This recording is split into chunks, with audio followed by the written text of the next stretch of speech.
pendengar, selamat datang di Suara ASN Muda, ruang ngobrol inspiratif dan dari peserta Latsar untuk peserta Latsar juga. Aku Indah, aku peserta Latsar CPNS Kementerian PU 2024, batch 1, wilayah 1 Medan.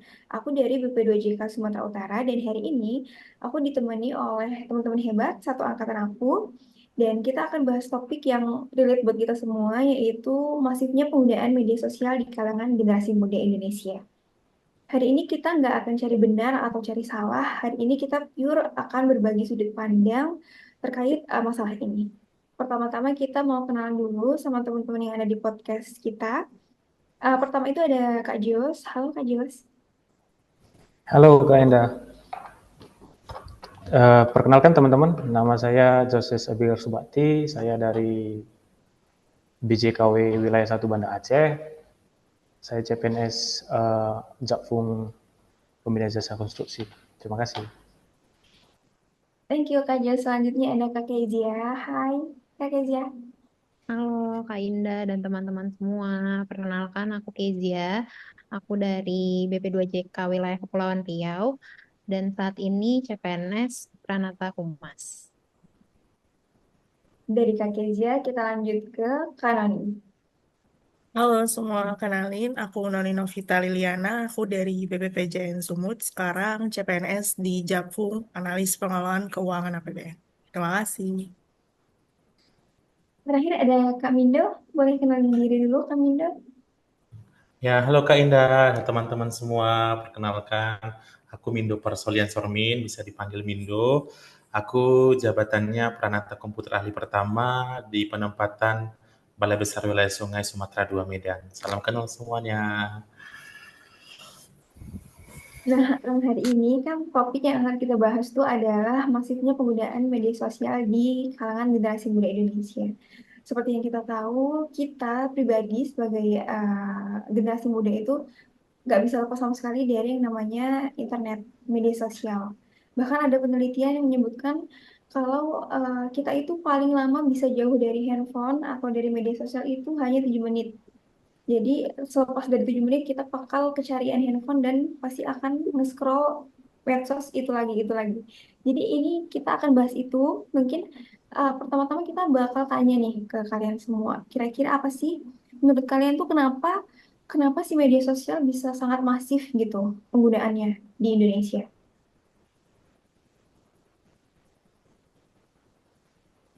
Mungkin dari aku dulu gak ya, sebelum Kak Noni ya. Mungkin mungkin kembali ke pertanyaan dari Kak Indah tadi ya. Kenapa medsos ini bisa masif sekali perkembangannya? Yang pertama itu kan yang seperti kita ketahui bersama, perkembangan teknologi sangat cepat. Karena mungkin dalam 10 atau 20 tahun terakhir mungkin yang dulunya kita harus tatap muka, sekarang bisa kita seperti ini, bisa podcast bareng-bareng, ini mungkin salah satu buah dari hasil perkembangan teknologi begitu kan. Cuman kenapa bisa begitu masif? Karena didasari oleh kebutuhan manusia itu sendiri. Karena juga kita semakin lama kita semakin mudah nih, semakin ingin mudah. Namun dalam perjalanannya nanti kemudahan ini juga membawa kita ke dalam satu masalah besar gitu, karena dengan kemudahan kita core value dalam diri kita itu semakin menurun karena ditawarkan dengan kemudahan dunia. Mungkin menyambung dari perkataan Kak Indah tadi, mungkin sekarang 7 menit kita udah mau buka HP nih gitu kan. Mungkin teman-teman tahu tentang brain rot ya. Brain rot itu mungkin karena ditawarkan dengan kemudahan, jadi mungkin 7 detik atau 8 detik kita sudah scroll kalau itu tidak menarik minat kita gitu kan. Mungkin salah satu yang buat memasif itu, Kak Indah. Satunya itu adalah kemudahan yang ditawarkan dari teknologi. Yang terkhususnya yang kita bahas hari ini adalah medsos, Kak ya. Mungkin pendapat saya gitu, mungkin dari teman-teman ada yang mau berpendapat kenapa ini bisa masif juga. Ini kalau dari aku ya sama. Pertama, perkembangan teknologi tidak dipungkiri. Kedua, sosmed itu selain mudah, seperti kata Bang Joses, juga murah, gratis gitu kan.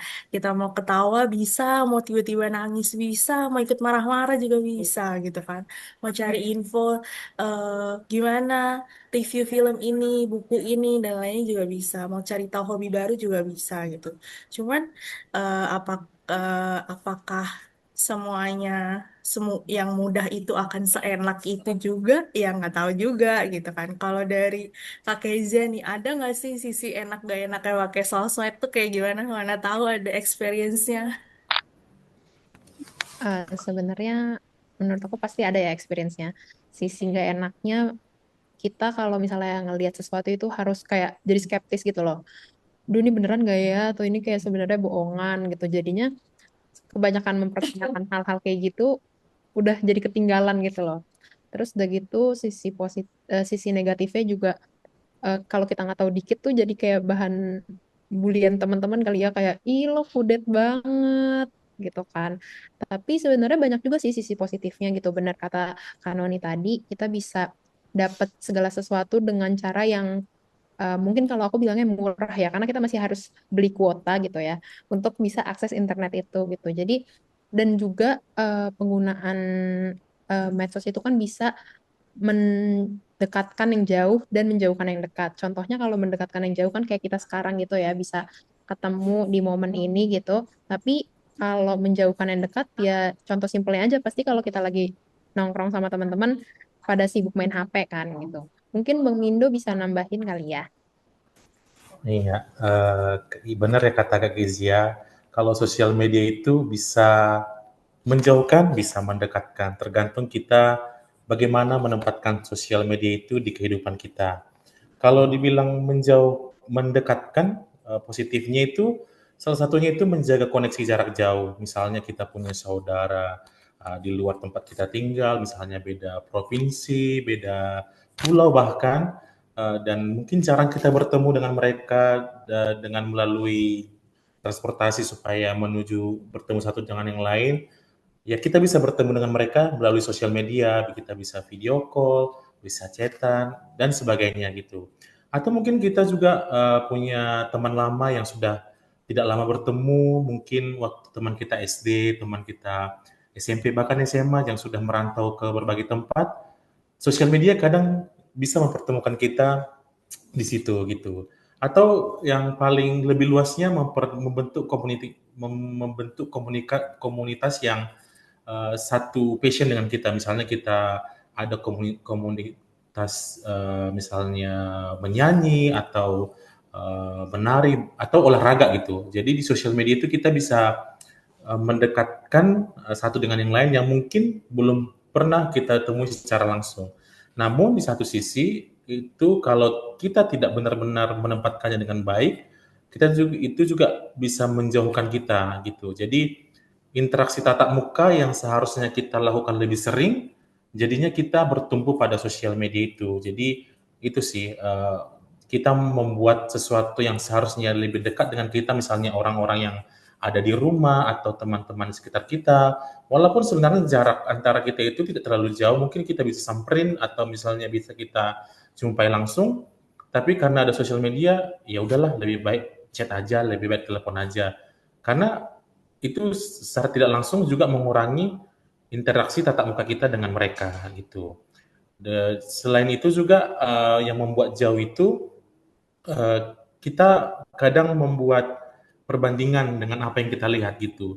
Jadi sebenarnya dia teman kita di kehidupan nyata dan mungkin kita tahu hidup dia sebenarnya, misalnya seperti apa kebiasaannya, bagaimana dia dengan kita. Tapi ketika kita lihat melihat postingannya atau misalnya uh, story-nya atau apa gitu kan, itu bisa menimbulkan rasa perbandingan sosial atau bahkan kecemburuan gitu. Akhirnya interaksi yang kita lakukan sehari-hari itu bisa pelan-pelan hilang gitu gara-gara sosial media tadi. Jadi itu sih. Jadi pandai-pandai kita untuk menempatkan sosial media ini untuk mendekatkan bukan malah menjauhkan. Kurang lebih seperti itu. Bener sih, bener. Aku super duper setuju sama apa yang baru kita bahas. Kayak kalau media sosial itu bisa menyebabkan kita jadi kayak kecanduan, terus kayak menjauhkan yang dekat, tapi em, satu sisi juga bisa mendekatkan yang jauh gitu kan ya. Sama kayak mata pisau yang punya dua sisi gitu mungkin ya, ada sisi baiknya, ada sisi buruknya. Tapi kayak kita sendiri sebagai seorang ASN itu rasa-rasanya itu perlu sedikit lebih apa ya, lebih selektif gitu, mungkinnya lebih selektif, lebih menjaga terkait apa yang mau dan perlu kita sampaikan di media sosial gitu kan ya. Terus apalagi ya, eh, kita ini media sosial kan wajah kita gitu ya, wajah kita yang dilihat oleh orang gitu kan, wajah kita yang dinilai oleh orang yang mungkin nggak kenal kita. Apalagi kalau sebagai seorang ASN harus menjaga rahasia negara atau mungkin menjaga rahasia jabatan gitu kan, mempertahankan integritas. Jadi gimana ya menurut kalian ini sebagai seorang ASN, sebagai peserta latsar nih apa yang harus kita lakukan terkait masifnya penggunaan media sosial dan sikap nyata kita? Gimana? Kalau dari aku sih, sebagai ASN kita tentunya harus lebih condong menggunakan sosial media ini ke arah yang lebih positif. Seperti contohnya kita bisa menggunakan sosial media kita untuk berbagi pengetahuan ke teman-teman kita yang lain. Misal ada informasi yang mungkin kita rasa perlu orang tahu dan bisa dikonsumsi, artinya bukan yang bersifat rahasia, tapi bisa membantu teman-teman kita, kita juga bisa membagikan itu sebagai bentuk berbagi pengetahuan kepada teman-teman kita lewat sosial media. Selain itu juga kita bisa memperluas jaringan atau networking secara profesional dengan teman-teman ASN kita yang berada di seluruh Indonesia. Jadi kita kan ASN Kementerian PU, di mana kementerian kita ini berada di seluruh wilayah negeri kita, negeri Indonesia. Jadi mungkin sosial media ini juga bisa membuat kita tetap connected dengan rekan-rekan kita ASN yang lain. Siapa tahu one day kita bertemu di diklat atau pelatihan yang mungkin kita sudah kenal duluan lewat sosial media gitu. Dan yang terakhir mungkin adalah pengembangan personal branding kita gitu. Jadi kita bisa membangun personal branding kita ke arah yang lebih positif, citra positif dari sosial media yang kita miliki. Jadi kita memberikan positif vibes gitu, tidak menyebarkan atau membuat hal-hal yang negatif lewat sosial media kita. Kurang lebih itu sih Kak dari aku. Ya, mungkin dari aku sedikit menambahin. Mungkin teman-teman ingat nih, dulu kita awal-awal, mungkin tanggal 1 atau mungkin dulu waktu ada internalisasi dari PU Pusat, mungkin ada materi tentang medsos. Bagaimana kita seorang ASN, karena ini konteksnya ASN ya Kak Indah tadi ya. Karena ASN, mungkin teman-teman ingat dulu ada yang menggunakan medsos dengan pakaian dinas atau segala macam yang menggunakan atribut PNS. Mungkin ini menjadi refleksi kita bersama untuk kedepannya untuk bijak. Ya, mungkin kata yang tepat menurut saya itu bijak pada masing-masing kita. Bagaimana kita berlaku sebagai ASN dimanapun kita berada, termasuk juga di keramaian begitu. Karena terlepas dari kita berpakaian dinas, tapi kita tetap mencerminkan bahwa kita ASN menjaga nama bangsa. Mungkin itu refleksi yang mungkin bisa saya sampaikan ke teman-teman. Mungkin itu aja dari saya. Mungkin ada yang mau menambahi, silakan. Mungkin kalau dari aku sedikit menambahkan ya, aku setuju sih dengan refleksi yang diberikan oleh Bang Mindo dan juga Bang Joses gitu terkait dengan uh, penggunaan atau etika sosial media ya untuk kita para ASN. Apalagi tidak bisa dipungkiri mungkin semenjak kita jadi CPNS pun itu kita udah jadi sorotan gitu.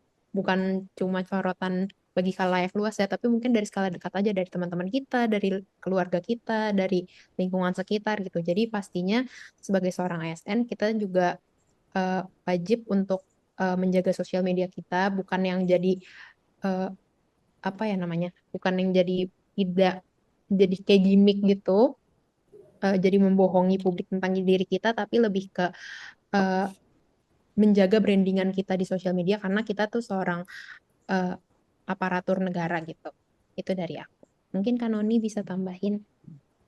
Ya benar, sebenarnya sosial media itu memang punya dua sisi kan. Sebagai ASN sendiri, satu sisi dari sisi profesionalismenya mungkin kita jadi lebih mudah mendengarkan keluhan masyarakat, especially yang kalian yang berhubungan langsung sama masyarakat kayak gitu. Tapi juga jadinya rentan.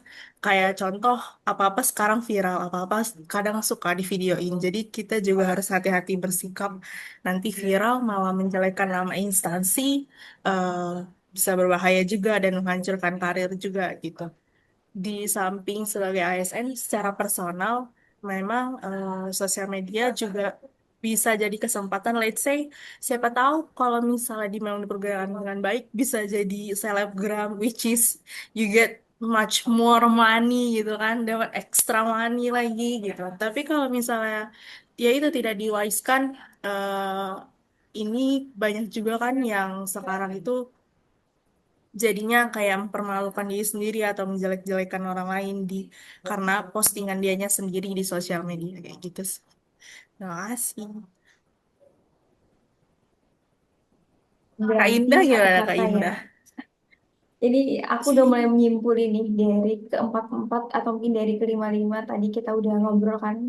Intinya satu sih, bijak. Iya nggak sih? Kayak harus bijak milih apa yang harus kita tulis, bijak apa yang mau kita sebarkan, bijak apa yang mau kita tanggapi gitu kan, komentar, like, dan share segala macam. Sampai harapannya dengan kita menjaga sikap dan berhati-hati, kita itu tetap bisa enjoy media sosial tapi tetap nggak ketinggalan gitu ya kan. Nah, mungkin terakhir ya, kita boleh dan masing-masing dari kita boleh kasih satu pesan untuk teman-teman, untuk khalayak luar, kayak apa nih pesan dari kita sebagai generasi muda dalam menanggapi media sosial ini. Boleh dimulai dari Bang Mindo, apa Bang pesannya untuk kita semua? Mungkin pesan dari aku, mari kita mengingat bahwa media sosial itu adalah sebuah alat. Kekuatan dan dampaknya itu sepenuhnya bergantung pada bagaimana kita menggunakannya. Bagi ASN muda, kuncinya adalah menjadi pengguna yang adaptif terhadap perubahan teknologi, namun tetap berlandaskan prinsip yang bijaksana, berintegritas, serta bertanggung jawab demi kemajuan diri, relasi sosial, serta pelayanan kepada negara, karena kita adalah ASN yang bijak seperti kesimpulannya tadi. Itu dari aku, Kak.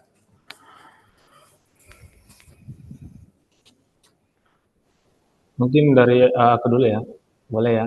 Mungkin ini banyak nih tentang yang banyak kata-kata bijak yang mungkin kalian akan keluarkan. Tetapi aku fokus pada apa yang bisa kita gapai. Berarti apa yang kita bisa kita gapai, berarti apa yang kita bisa pikirkan, apa yang bisa kita lakukan. Berarti yang aku mau sampaikan adalah mulai dari diri sendiri. Mungkin itu untuk bijak, karena itu yang bisa kita lakukan saat ini. Kita tidak perlu melihat sekeliling kita, tidak perlu mengejudge juga, tetapi tanamkan dalam diri, tunjukkan bahwa kita memang yang berintegritas dan bijak seperti yang kita simpulkan tadi. Mungkin itu, Kak Indah.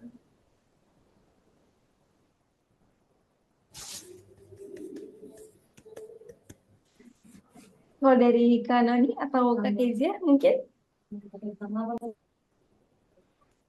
Kalau refleksi, ini kalau di aku pribadi mungkin lebih kayak memilah-milih informasi apa yang mau ditonton, apa yang benar atau yang enggak. Terus yang kedua, jujur ada harus mengontrol emosi ya. Kayak siapa ya tadi Kak Mindo bilang bisa menimbulkan kecemburuan gitu kan. Atau nanti jadinya compare mulu hidupnya sama orang. Kok orang udah kaya, gue gini-gini mulu dah gitu kan. Nggak Iya. bener juga gitu. Atau nggak, kok dia udah glow up, kok orang gampang banget dapat ini gitu-gitu. Jadi kalau refleksi diri sih, yaitu kontrol emosi dan pola pikirnya mengenai apa pencapaian orang, apa yang ditunjukkan sama orang.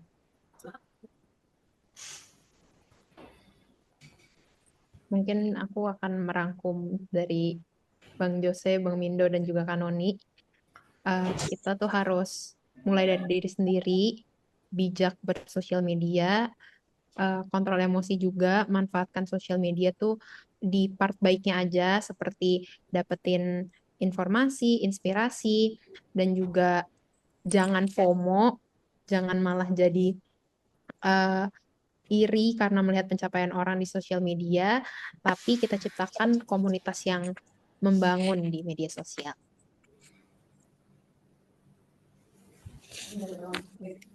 Mungkin ada lagi mau menambahin sebelum kita masuk ke penghujung podcast kita kali ini. Ada mungkin Bang Indo mau kasih kesimpulan atau mungkin masih ada yang mau disampaikan? Mungkin untuk kalimat Mm-mm. sederhananya, jadilah generasi digital yang cerdas dan berdampak. Jangan cuma menonton perubahan teknologi, tapi jadilah pelaku perubahan yang ikut dalam perubahan teknologi tersebut. Dan kembali lagi, tetap bijak menggunakannya. Yeay. Seru ya ngobrol gini ya. Jadi kita bisa refresh pengetahuan, terus kita bisa tahu pendapat-pendapat masing-masing dari kita, gitu kan, pola pikir, sudut pandang yang beda-beda. Jadi mungkin terima kasih banyak buat Bang Jos, terus Kak Kezia, Kak Noni, dan juga Bang Mindo. Obrolan ini benar-benar sangat membuka perspektif kita semua bahwa media sosial ini benar seperti dua sisi yang kita harus bijak dan hati-hati dalam penggunaannya. Jadi, sobat pendengar, semoga podcast ini bisa jadi pengingat bahwa media sosial itu adalah alat dan bukannya tujuan. Jadi, ayo kita sebagai ASN muda bijak, sadar digital, dan selalu berorientasi pada pelayanan yang terbaik. Sampai jumpa di Suara ASN Muda berikutnya. Jadi intinya satu, jangan lupa bijak bermedsos dan kuatkan integritas. Bye-bye. Bye-bye, terima Terima kasih. kasih semuanya.